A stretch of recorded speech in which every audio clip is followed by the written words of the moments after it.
Hello guys, welcome back to my YouTube channel. मैं doctor Manoj Yadav. Guys, आज हम लोग डिस्कशन करेंगे डब्ल्यूबीसी के बारे में।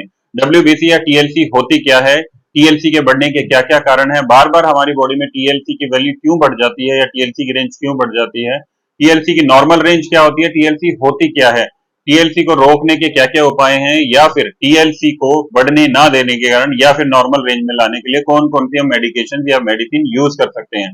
आज इन्हीं सभी टॉपिक के ऊपर डिस्कशन करेंगे हम लोग। कि सबसे पहले बताना चाहूंगा आपको टीएलसी होती क्या है। गाइस देखिए, डब्ल्यूबीसी जिसे हम व्हाइट ब्लड सेल बोलते हैं, इसी को ही एक संक्षिप्त, एक शॉर्ट फॉर्म में हम टीएलसी बोलते हैं। इसे बोला जाता है टोटल ल्यूकोसाइट काउंट। अब टोटल ल्यूकोसाइट काउंट होता क्या है, इसके बारे में डिस्कशन करते हैं। देखिए गाइस, जो डब्ल्यूबीसी या टीएलसी होती है, इसका कलर कोई भी नहीं होता, ये एक कलरलेस एलिमेंट होता है। इसके अंदर एक खुद का ही एक न्यूक्लियस होता है जिसके अंदर कोई कलर नहीं होता, इस वजह से इसे कलरलेस बोला जाता है। जैसे कि हमारा ब्लड होता है, ब्लड के अंदर जो कलर होता है वो रेड होता है। उस रेड कलर का भी एक रीजन है, क्योंकि हमारे ब्लड में एक प्रोटीन होता है जिसे हिम बोला जाता है। हिम नाम का एक प्रोटीन होता है जिसकी वजह से हमारे ब्लड का कलर रेड होता है।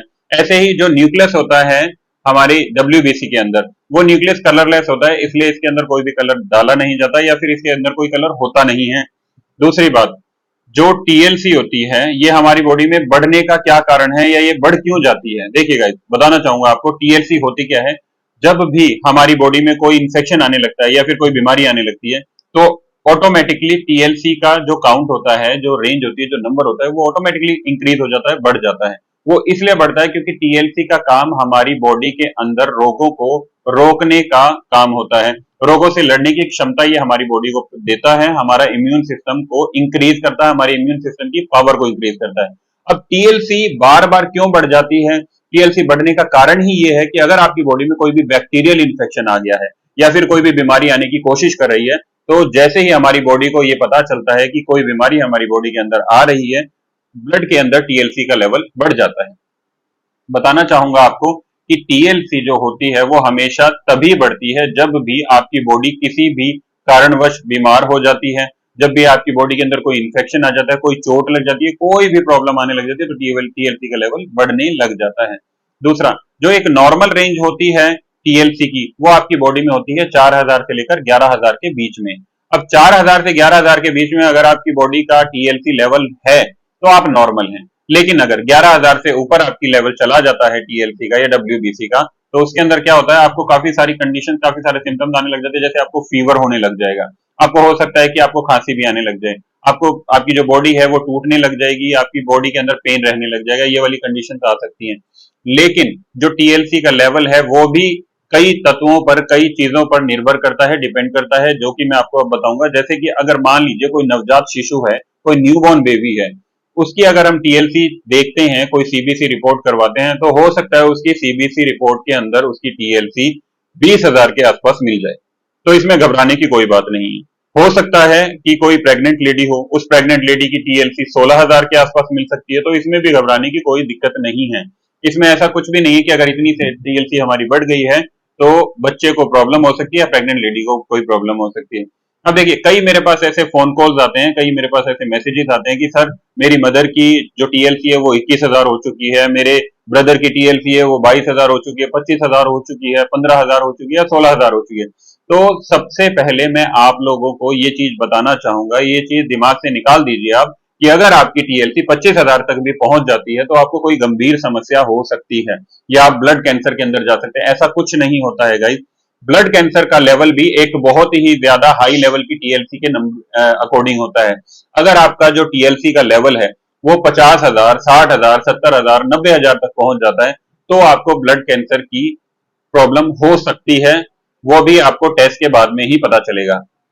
अब मान लीजिए आपका टीएलसी लेवल आप चेक करवाते हैं, आप अपनी सीबीसी रिपोर्ट करवाते हैं, उस सीबीसी रिपोर्ट के अंदर आपकी जो टीएलसी है वो नॉर्मल इंसान की 11,000 से ऊपर आ जाती है। मान लीजिए किसी भी पेशेंट की 11,000 से ऊपर आ चुकी है, आप सपोज कर लीजिए 15,000, 16,000, 20,000 के आसपास आ जाती है। तो इस टीएलसी को बढ़ने के क्या कारण है, उन कारणों के बारे में अब हम लोग डिस्कशन करेंगे।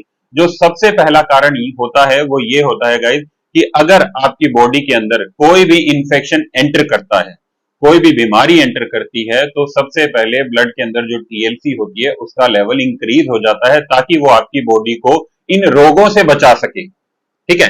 सबसे पहले वो आपकी बॉडी को इन रोगों से बचाने के लिए अपने लेवल को बढ़ाएगी, उनसे लड़ेगी। उनसे लड़ने की कारण या तो ये हो सकता है कि वो रोग आपका खत्म हो जाए, या फिर ये हो सकता है कि टीएलसी का लेवल बढ़ता ही जाए, क्योंकि वो बीमारी काफी ज्यादा बड़ी है। सबसे पहला रीजन तो ये है। दूसरा रीजन गाइस ये आ जाता है कि जहां से टीएलसी हमारी बनती है, जैसे कि बोन मैरो या फिर हमारी हड्डियां, अगर उन जगहों पर कोई इंफेक्शन हो जाता है, उस इंफेक्शन की वजह से भी टीएलसी का लेवल काफी ज्यादा इंक्रीज हो जाता है, जिस वजह से अगर हम सीबीसी रिपोर्ट कराते हैं तो हमें टीएलसी का लेवल इंक्रीज मिलता है। तीसरा फैक्टर क्या होता है गाइस? तीसरे फैक्टर के अंदर आता है आपकी दवाइयों का रिएक्शन। अब मैं आपको ये बताना चाहूंगा कि दवाइयों का रिएक्शन क्या होता है। देखिए, आप कोई भी मान लीजिए मेडिसिन खाते हैं, कोई भी दवाई, कोई बुखार की दवाई होगी, कोई पेन किलर होगी, कोई भी किसी भी बीमारी की दवाई अगर आप रेगुलरली खाते हैं और किसी भी कारणवश उन दवाइयों का कोई आपको रिएक्शन हो जाता है, रिएक्शन में मान लीजिए आपको स्किन एलर्जी हो गई है, आपको लिवर में इंफेक्शन हो गया है, आपको स्टमक पेन हो गया है, कोई भी हेडेक हो गया, अगर ऐसी कोई भी सिम्टम्स आपको आते हैं तो भी आपके टीएलसी का लेवल काफी ज्यादा इंक्रीज हो सकता है। फोर्थ रीजन के अंदर आते हैं हम गाइस, वो होता है आपका इम्यून सिस्टम।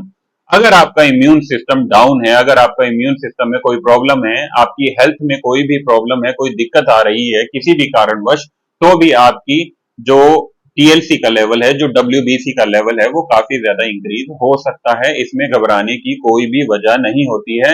एक नॉर्मल कंडीशन के अंदर इसको फिर से लाया जा सकता है। तो गाइज ये तो थी कुछ इंपॉर्टेंट फैक्टर जिनकी वजह से टीएलसी का लेवल आपकी बार बार बढ़ता है। अब आपको ये देखना है कि आपका टीएलसी का लेवल किस इन फैक्टर के अंदर से कौन सा एक ऐसा फैक्टर है जिसकी वजह से आपकी टीएलसी का लेवल बार बार बढ़ रहा है। इनके अलावा में भी कुछ फैक्टर्स हैं, कुछ छोटे फैक्टर्स आते हैं, कुछ डिजीज आती हैं जिनकी वजह से भी टीएलसी का लेवल बढ़ जाता है। जैसे कि अब मैं आपके सामने डिस्कशन करूंगा, अगर मान लीजिए आपको टाइफाइड है तो भी आपका टीएलसी का लेवल इंक्रीज हो सकता है, क्योंकि बॉडी के अंदर इंफेक्शन क्या है, जो बैक्टीरिया इंफेक्शन है, बैक्टीरियल इंफेक्शन है, वो गए हैं, उस वजह से टीएलसी का लेवल बढ़ जाता है। मान लीजिए आपको यूटीआई है, आपको यूरिन में कोई इंफेक्शन है, उसकी वजह से भी आपका टीएलसी का लेवल इंक्रीज हो सकता है। मान लीजिए आपको फेब्रॉइड है या फिर कोई गांठ है, उसके अंदर कोई इन्फ्लेमेशन हो जाती है, उस इन्फ्लेमेशन की वजह से भी आपकी टीएलसी का लेवल इंक्रीज हो सकता है। आपको अगर कोई भी स्किन एलर्जी है, स्किन इन्फेक्शन है, आपको कोई फंगल इन्फेक्शन है, उसकी वजह से भी आपका टीएलसी का लेवल काफी ज्यादा इंक्रीज हो सकता है। आपको मान लीजिए कोई वायरल इन्फेक्शन हुआ है, कोई गले में खराश है, कोई लंग्स के अंदर इन्फेक्शन हो गया है, कोई स्टमक प्रॉब्लम हो गई है, उसकी वजह से भी आपको टीएलसी का लेवल इंक्रीज मिल सकता है। आपकी सीबीसी रिपोर्ट के अंदर आपकी टीएलसी अब नॉर्मल आ सकती है। मान लीजिए आपके लीवर में इंफेक्शन हो गया है, आपके लीवर में एसजीओ, टीएसजी, पीटी, इन सभी चीजों में इन्फ्लेमेशन हो गया है, सूजन आ चुकी है, कोई भी प्रॉब्लम आती है तो भी आपकी टीएलसी का लेवल बढ़ सकता है। आपको टाइफाइड, आपको निमोनिया, ऐसी कोई भी बीमारी है जो काफी टाइम से चल रही है और उसकी आप मेडिसिन काफी टाइम से रेगुलर ले रहे हैं, तो भी आपकी टीएलसी का लेवल बढ़ सकता है। तो गाइस देखिए, जो टीएलसी का इंक्रीज होने का कोई कारण होता है, वो ये कारण नहीं है कि भाई हमें कोई भी ऐसी कोई छोटी मोटी प्रॉब्लम होगी हमारा टीएलसी का लेवल बढ़ जाएगा। टीएलसी की बढ़ने की वजह ही ये होती है कि आपको अगर काफी लंबे समय से कोई प्रॉब्लम रही है, कोई सर्दी, खांसी, जुकाम, बुखार कुछ भी रहा हुआ है और वो आप काफी लंबे समय से उसकी मेडिकेशन ले रहे हैं, कोई मेडिसिन ले रहे हैं, तो उस मेडिसिन के साइड इफेक्ट की वजह से भी आपका टीएलसी का लेवल बढ़ सकता है। मान लीजिए कई लेडीज ऐसा करती हैं कि बासी खाना हो जाता है, जो हमने रात को खाना बनाया और सुबह तक उसे फ्रिज में रख दिया, और फ्रिज में रखने के बाद उसे फिर सुबह हमने गर्म करके खा लिया, फिर भी हमारी टीएलसी का लेवल बढ़ जाता है, हमारे लीवर में इंफेक्शन हो सकता है, हमारे ब्लड के अंदर इंफेक्शन हो सकता है। तो ये कुछ कारण हैं जिनकी वजह से आपको टीएलसी बार बार बढ़ती है। आपको इन सभी कारणों का ध्यान रखना होगा कि आपका टीएलसी का लेवल ना बढ़े। अब यहाँ पे हम लोग आते हैं ट्रीटमेंट के ऊपर कि आप ट्रीटमेंट में क्या क्या ले सकते हैं। देखिएगा, सबसे पहले तो आपको क्या करना होगा कि डायग्नोज करना होगा कि आपका टीएलसी का लेवल सच में इंक्रीज है या नहीं है। अब जो टीएलसी का लेवल मैंने आपको बताया, एक नॉर्मल रेंज होती है 4000 से 11000 के बीच में होती है। अगर 11000 से आपका टीएलसी का लेवल काफी ज्यादा ऊपर हो चुका है तो आपको टीएलसी की प्रॉब्लम हो सकती है। अब उस प्रॉब्लम को डिटेक्ट करने के लिए आप क्या करेंगे? आप सीबीसी रिपोर्ट करवा सकते हैं, लेकिन एक अकेली सीबीसी रिपोर्ट आपको ये नहीं बताएगी कि आपका टीएलसी का लेवल, वो सिर्फ आपको ये बताएगी कि टीएलसी का लेवल आपका बढ़ा हुआ है। वो आपको ये नहीं बताएगी किन वजह से, किन चीजों के कारणों से, क्या कॉजेज हैं ऐसे जिनकी वजह से आपका टीएलसी का लेवल बढ़ा हुआ है, वो आपका डॉक्टर आपको बताएगा। अगर डॉक्टर आपको ये चीजें बताता है तो उसमें कुछ टेस्ट, जो आपके ब्लड टेस्ट हैं वो इंक्लूड हो सकते हैं, जैसे कि आपका लीवर का टेस्ट हो सकता है, आपका टाइफाइड का टेस्ट हो सकता है आपके लंग्स का टेस्ट हो सकता है आपका एक अल्ट्रासाउंड भी किया जाए। तो इन सभी टेस्ट के ऊपर डिपेंड करता है कि आपकी अगर टीएलसी बढ़ रही है तो वो टीएलसी किस रीजन की वजह से बढ़ रही है, उस रीजन को जब वो डॉक्टर डायग्नोस करेगा तो उस जो प्रॉब्लम आई है, जो डिजीज आई है, उस डिजीज की अकॉर्डिंगली आपकी मेडिसिन चलेंगी और आपका टीएलसी का जो लेवल है वो नॉर्मली डिक्रीज होता जाएगा। अब कई पेशेंट का मेरे पास फोन कॉल्स आते हैं कि हमारी जो टीएलसी है वो बार बार बढ़ जाती है। बार बार बढ़ने का रीजन ही यही है कि आपको डायग्नोज अच्छे से आना चाहिए। अगर आपका डायग्नोज हो गया कि आपको बीमारी ये है, कोई भी एक बीमारी है जो मैंने आपको कॉजेज बताया उनमें से कोई भी एक सिंगल बीमारी है और उस बीमारी का ट्रीटमेंट कर लेते हैं, तो आपका जो टीएलसी का लेवल है वो ऑटोमेटिकली डाउन लेवल पे चला जाएगा, ऑटोमेटिकली एक नॉर्मल रेंज के अंदर आ जाएगा। आपको घबराने की कोई समस्या नहीं है। अगर मान लीजिए आपका टीएलसी का लेवल बार बार बढ़ रहा है, कई पेशेंट मुझसे पूछते हैं कि मेडिकेशन क्या होंगी। देखिए, सबसे पहले मैं आपको ये बताना चाहूंगा, जो मेडिसिन होती हैं वो आपकी डिजीज के अकॉर्डिंग मेडिसिन होती हैं।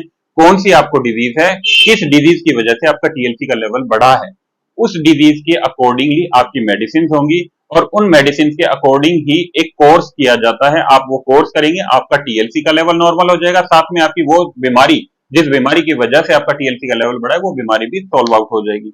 लेकिन यहाँ पे कुछ मैं मेडिसिन के बारे में बताना चाहूंगा, जो मेडिसिन आप टीएलसी अगर इंक्रीज हो जाती है आप ले सकते हैं। सबसे पहले, अगर आपका प्लेटलेट्स काउंट जो सेल होता है वो डाउन नहीं है, तो आप अगर टीएलसी आपकी अप है, बहुत ही ज्यादा ऊपर है, तो आप ले सकते हैं। सबसे पहली टैबलेट होती है ब्रूस्टेन टैबलेट। ब्रूस्टेन टैबलेट, साथ में आप इसके एक एंटीबायोटिक ले सकते हैं। जो एंटीबायोटिक होगी वो एंटीबायोटिक काफी अच्छी होगी, वो होगी सेफोडोक्सिन 200 mg। अगर आपकी एज 20 साल से प्लस है तो आप सेफोडोक्सिन 200 mg की टैबलेट जो एंटीबायोटिक है वो ले सकते हैं। अगर आपकी एज 20 साल से कम है और 10 साल से ऊपर है तो आप सेफोडोक्सिन 100 mg की टैबलेट ले सकते हैं।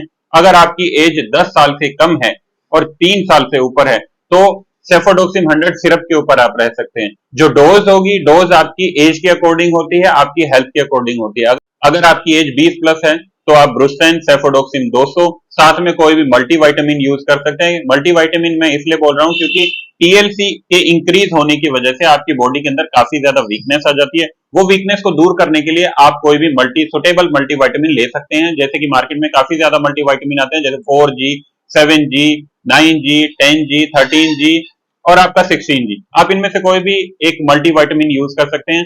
आप मॉर्निंग इवनिंग 2 टाइम खाना खाने के बाद में मेडिसिन लीजिए, आपका टीएलसी का लेवल नॉर्मली कम होने लग जाएगा या फिर रेंज में आ जाएगा। आप देखिए, अगर टीएलसी का लेवल आपका रेंज में आ जाता है 5 दिनों में तो बहुत अच्छी बात है। बाई चांस अगर कोई कमी रह जाती है, थोड़ी बहुत और दिक्कत रहती है, तो आप 5 दिन और मेडिसिन चला सकते हैं, आपका लेवल नॉर्मल आ जाएगा। आपको बस एक चीज का ध्यान रखना होगा कि जब आप ये मेडिसिन लेंगे तब आप दही और लस्सी का यूज ना करें, साथ में पानी की मात्रा ज्यादा बढ़ा दें। जो वाटर इनटेक लेवल है आपका काफी ज्यादा होना चाहिए, पानी ज्यादा आपकी बॉडी में जाना चाहिए, क्योंकि जो एंटीबायोटिक होती है वो थोड़ी सी स्ट्रॉन्ग एंटीबायोटिक है, आपका गला सूख सकता है। तो पानी बार बार पीते रहिए ताकि आपकी बॉडी के अंदर कोई इन्फेक्शन ना हो, आपका जो टीएलसी का लेवल है, डब्ल्यूबीसी का लेवल है, वो नॉर्मल रेंज के अंदर आ जाए। अगर आपको मेरी ये वीडियो महत्वपूर्ण लगी हो, अच्छी लगी हो गाइस, तो मेरे चैनल को प्लीज सब्सक्राइब कीजिएगा। अगर आप पुराने हैं तो मेरे चैनल को मेरी इस वीडियो को शेयर कीजिएगा और लाइक कीजिएगा। अगर आप नए हैं तो मेरे चैनल को सब्सक्राइब कीजिएगा। बाकी कुछ भी आपको पूछना हो तो स्क्रीन पे मेरा नंबर दिया हुआ है, आप मुझे कॉल कर सकते हैं, व्हाट्सएप कर सकते हैं। कोई भी जानकारी आपको लेनी है, आपकी पूरी हेल्प की जाएगी। Thank you.